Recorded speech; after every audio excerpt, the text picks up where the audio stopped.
Mike, I think we've gotten to the time of the month when it's time for us to meditate. Om.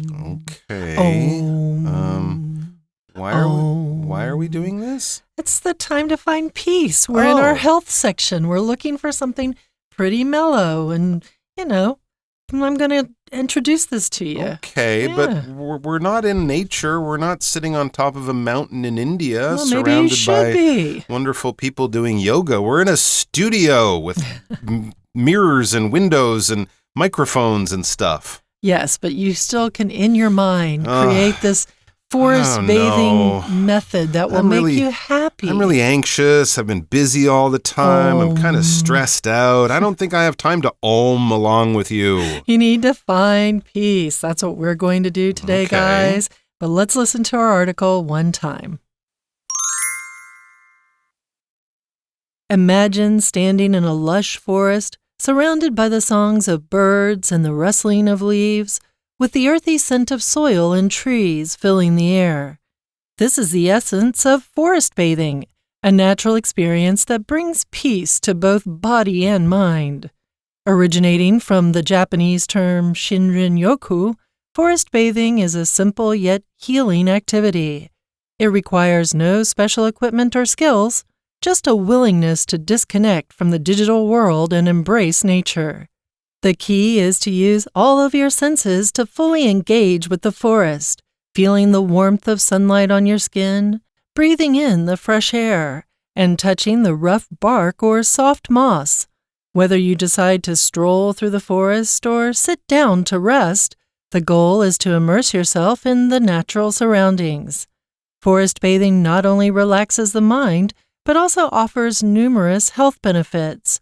Research from Japan shows that it improves sleep quality, regulates mood, enhances focus, and significantly reduces stress. In our technology-driven world, we are often overwhelmed by digital devices and urban noise, leading to sensory overload.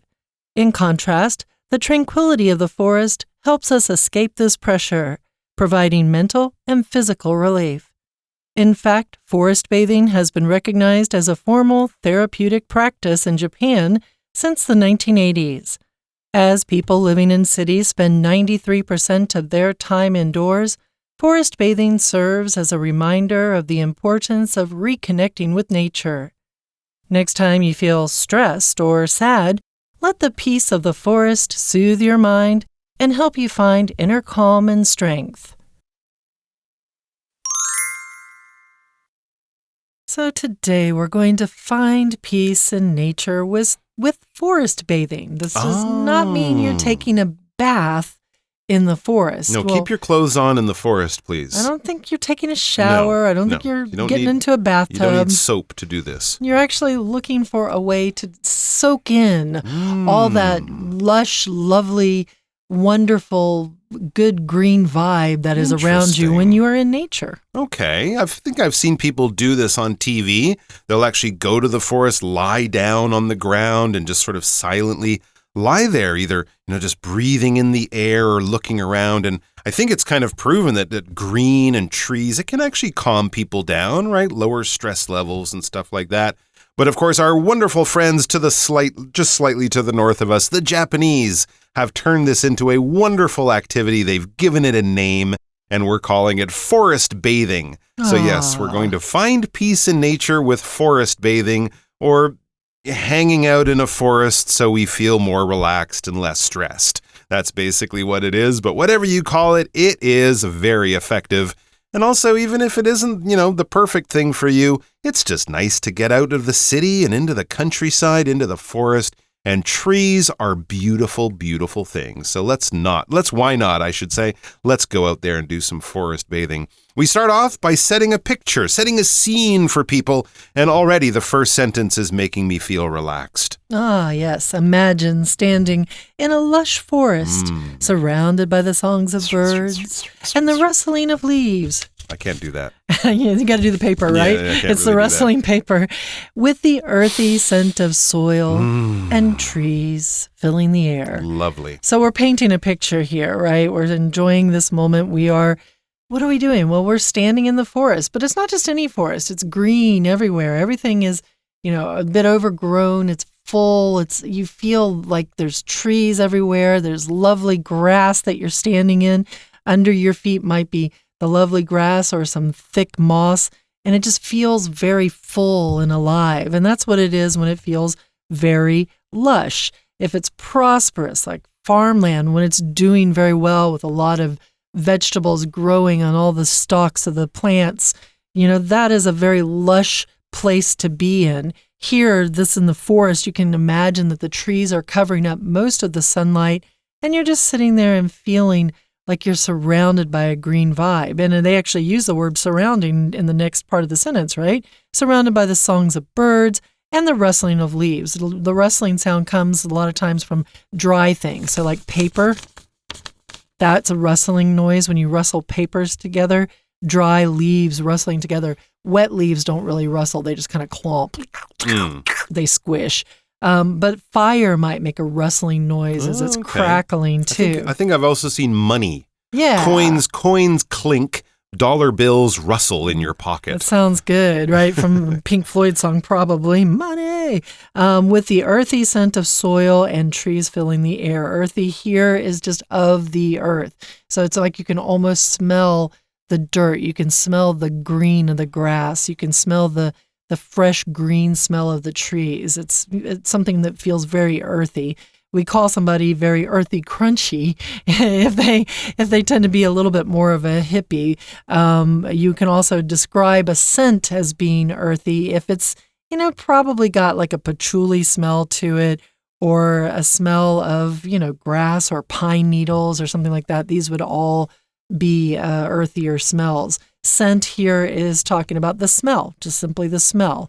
The way something smells, or a smell of something. Here it's the scent of soil, and trees filling the air. Yeah, we could also use maybe the word aroma or something like that. We often use words like scent and aroma, especially if it's an enjoyable, pleasurable kind of smell. Although you could say, the scent of garbage in here, it's time to take out the trash. Yeah, it's not always a good thing. Not always, but often a scent. We often think of perfumes. I like that scent. Or something you might say.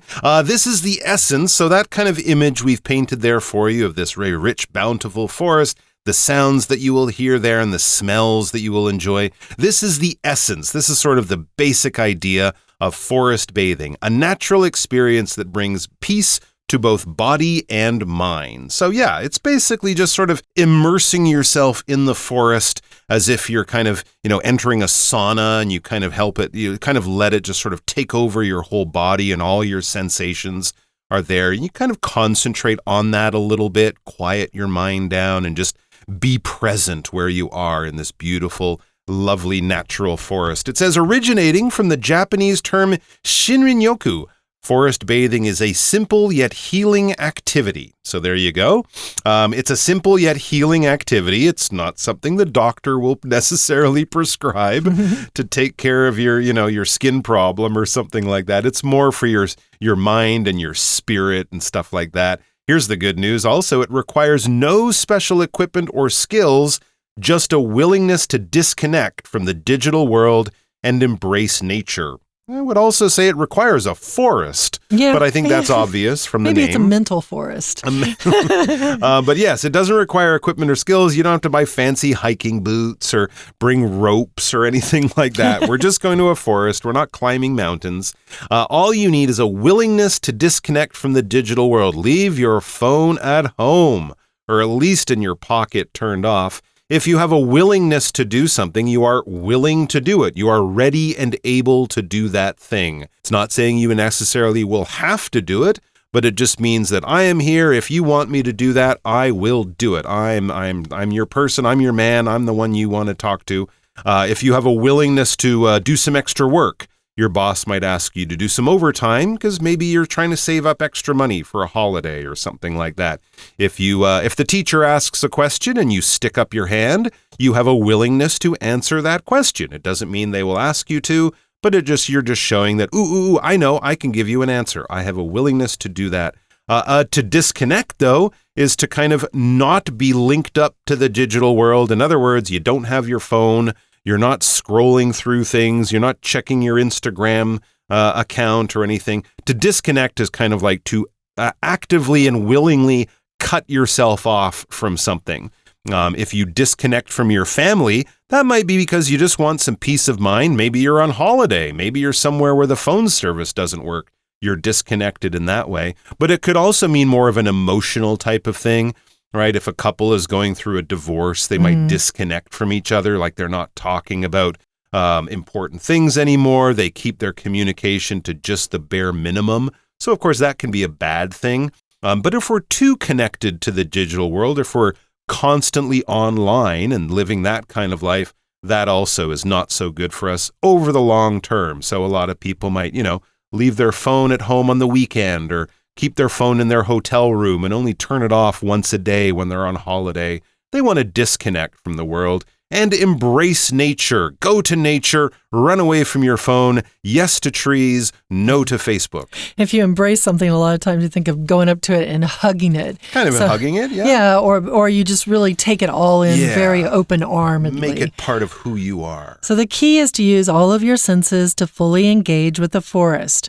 Your senses being your 5 senses, your sense of taste, your sense of sight, your sense of hearing, your sense of smell, your sense of touch. I think I got them all. I don't think you have to taste the forest, though. You can taste the forest if you want to. I don't want to see you. I don't want to see you licking trees. That would just be weird. It might be my moment with my forest. All right. The key is to use those senses, right? So here's 3 of them here. Feeling the warmth of sunlight on your skin. So that is the sensation of touch, right? Basically.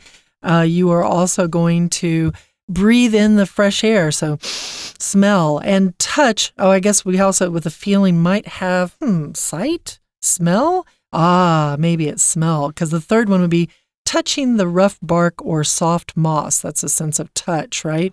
It's like you're putting your hand on it, putting your tongue somewhere. Maybe you're just maybe you're putting your tongue out and tasting the air. You're smelling all the lovely smells around you. You're looking around you and you're seeing all these great things. And yeah, you're hearing the birds call out. It's the way that you can embrace nature. You're fully engaging with it. And that is the way people do. Moss being that undergrowth that comes in a lot of places when you don't have a lot of sunlight. You can have moss on trees when there's not a lot of light to dry it out. Otherwise, if moss gets too much sunlight, it will dry out. It's just a growth that can be on the ground. It can be on trees or other plants.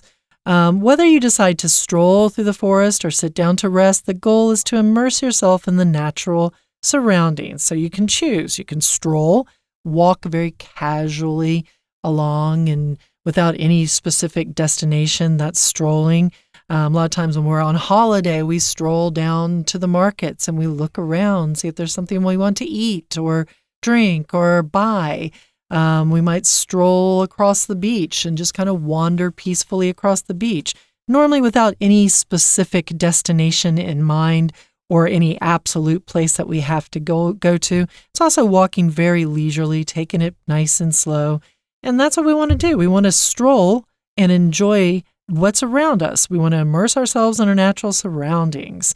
Let's let our Chinese teacher immerse us in the natural surroundings of the language. Hello everyone, 我是派老师。今天讲解的是3月10号 Unit 5 Find Peace in Nature with Forest Bathing。这个单元介绍的是森林浴。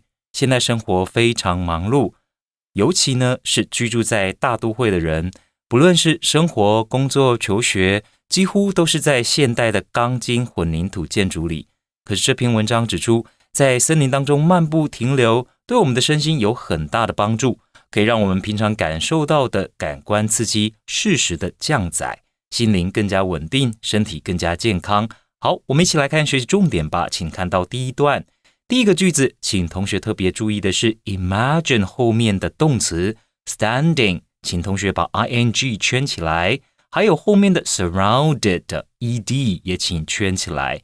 那同学会问，为什么要特别圈这2个地方呢？我们知道英文当中呢，不会平白无故把2个动词放在一起，像这边等于是读者要先去想象做什么呢？要想象2个动作，那后面的这2个动作都必须要做动词的变化。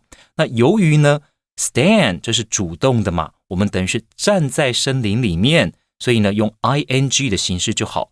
可是后面的 surrounded by 原本呢我们会说周围有很多鸟的歌唱声，那这是被包围，我们等于是被包围了，所以呢用被动的，这里是过去分词 ed 表示被动，那周围呢都是鸟的歌声。好，那再来请同学看到第二句，第一段的第二句呢其实带出了整篇文章的主旨，也就是森林浴带来身心平静的自然体验。我们请同学特别把 forest bathing 画出来。好，那一般而言，常常呢在第一段的最后一个句子，我们就会看到整篇文章的主旨。接着请同学看到第二段第一个句子，第一个句子这是分词构句。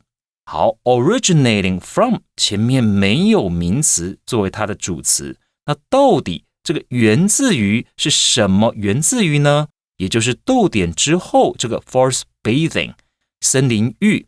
森林浴源于日文当中的 shinrin-yoku 这个字。好，所以请同学特别注意。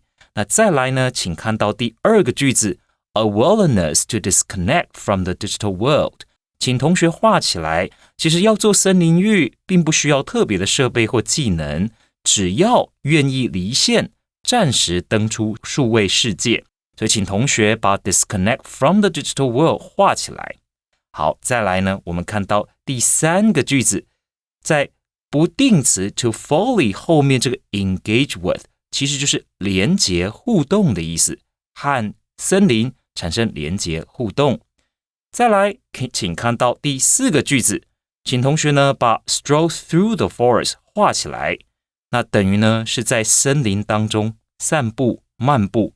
那最后要注意的就是在 be 动词后面的不定词片语 to immerse yourself in the natural surroundings， 让自己整个人沉浸在自然环境当中。 immerse oneself in 就是沉浸在什么里面。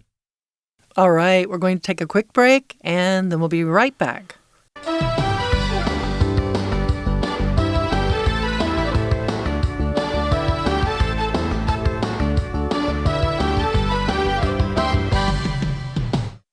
Okay, so now we have a pretty good idea of what forest bathing actually is.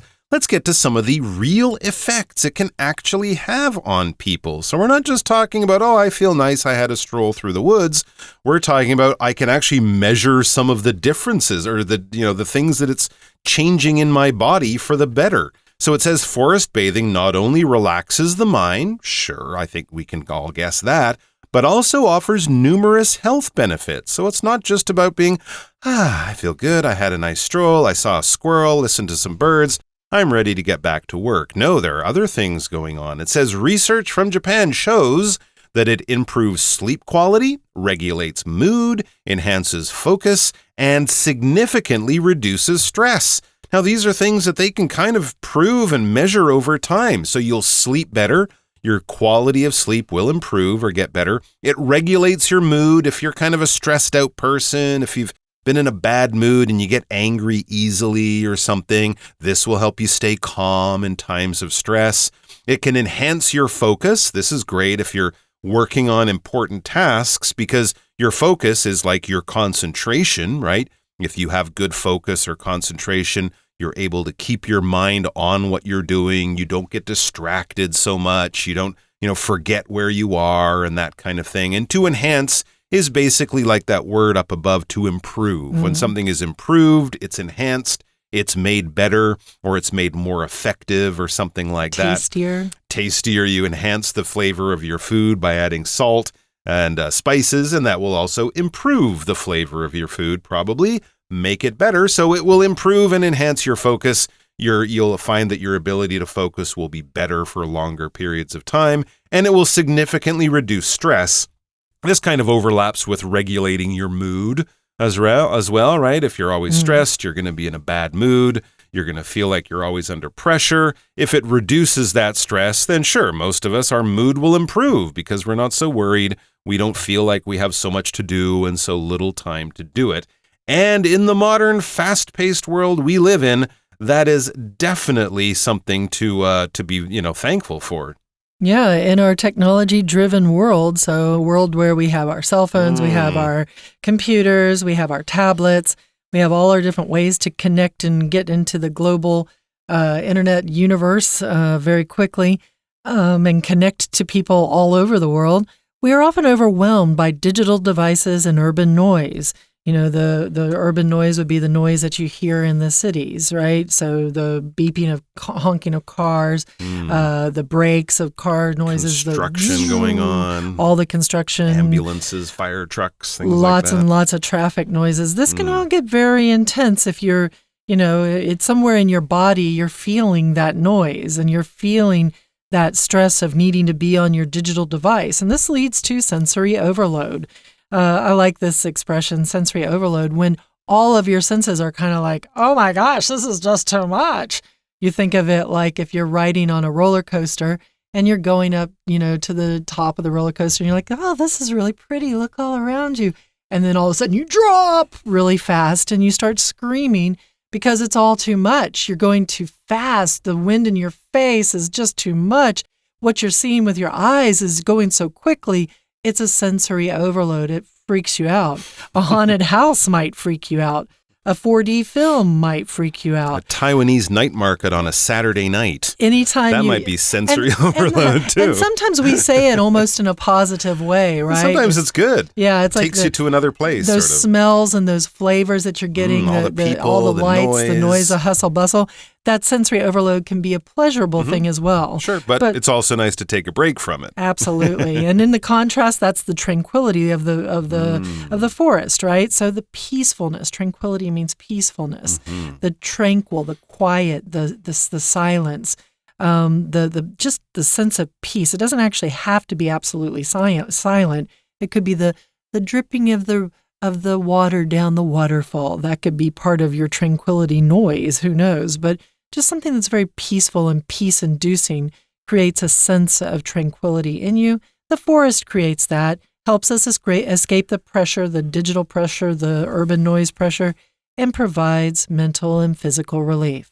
There you go. We should point out, of course, if you haven't figured out by now, forest bathing is best done in a forest. So don't be going to Central Park in the middle of Manhattan or Da'an Park in the middle of Taipei and lie under a tree and think you're going to get the same benefits, because a lot of those noises and people and crowds, it'll still be very close by. Bird poop. It's better to drive, maybe 45 minutes outside the city and find a real forest on the side of a mountain. Bamboo forest. That's where it will definitely be more effective. It says, in fact, forest bathing has been recognized as a formal therapeutic practice in Japan since the 1980s. So that's pretty cool. If you're stressed out all the time, you'll be able to go to the hospital, maybe see a psychologist or say, oh, doctor, I'm stressed out all the time. I can't sleep. I'm arguing with everyone. Oh, you have to go to a forest. And I've got a therapy for you. They'll write that on a little piece of paper. Like it's instead of going to get medicine, you have to go and sit in a forest for 2 hours every day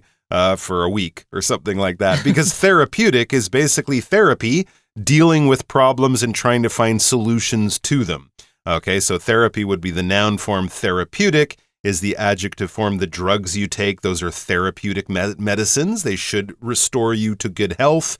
If you've hurt your body in some kind of way, twisted your knee or broke your leg, you might have to do some therapeutic exercises that will help you heal, help you get better. Physical therapy, of course, that is a therapeutic practice that they use for specific issues with, your body or something like that. So, in the same way that people might be told to meditate or take certain drugs to calm their mood down, they're told in Japan since the 1980s, go sit in a forest, breathe in the air, listen to the trees and the rain, and you'll feel better. Come back and see me in a week.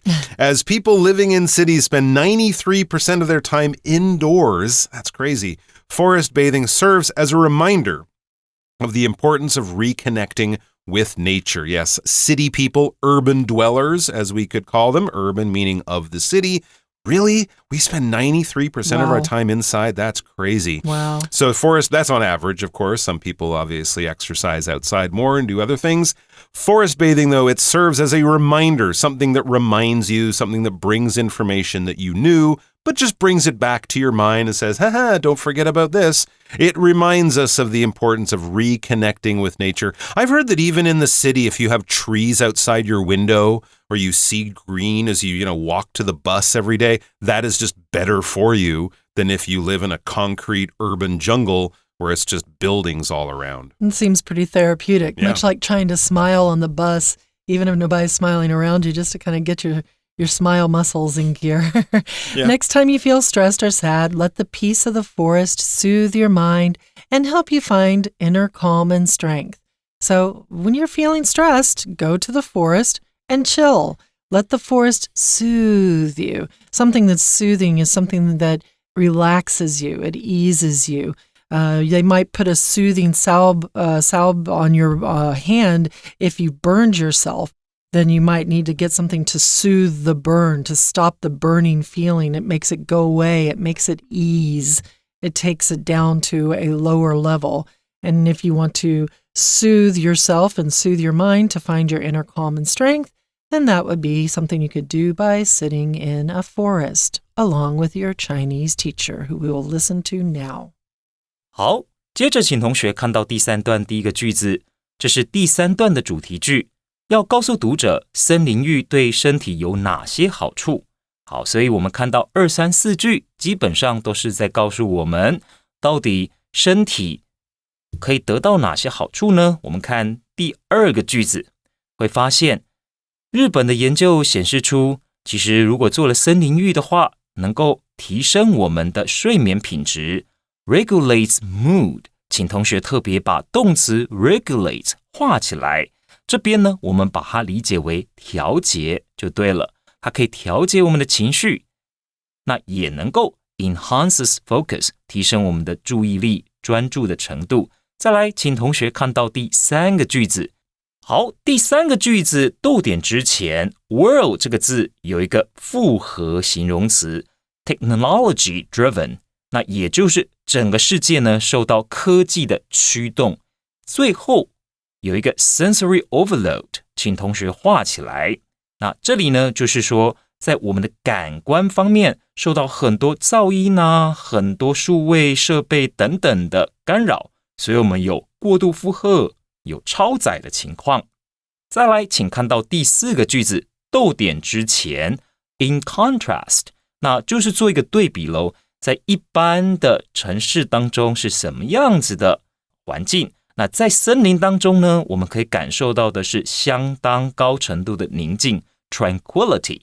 好，那这样子的宁静呢，可以提供给我们身心当中都获得舒缓 relief， 请画起来，就是舒缓。再来，请同学看到第4段第1个句子。好，那要请同学特别注意的呢，就是很多人会已经体认到 forest bathing 森林浴呢是有很多好处的，甚至于其实在日本从80年代开始就把森林浴当作一种正式的疗法，一种正式的疗程。请同学特别把 therapeutic practice 画起来。therapeutic 这个字是形容词，那跟它相关的名词就是 therapy therapy。 那还有呢，我们说从事这个行业提供这项服务的人，我们称为 therapist therapist therapist。 好，那再来呢，请同学看到第2个句子。那做森林浴的话，有助于我们可以和大自然重新产生连结 reconnecting with nature。 好，以上呢就是我们针对这篇森林浴课文内容所做的中文讲解。 See you next time. I'm back to the I think it's time for us to go and soothe ourselves in the forest. Time to enhance our focus. Time to disconnect from the digital world. And time to embrace nature. Mike, I'm going to go find a tree. How about you? Me too. I'm going to go park myself under the nearest tree and not move for at least an hour. For English Digest, I'm Leah. I'm Mike. Om. See you in the forest.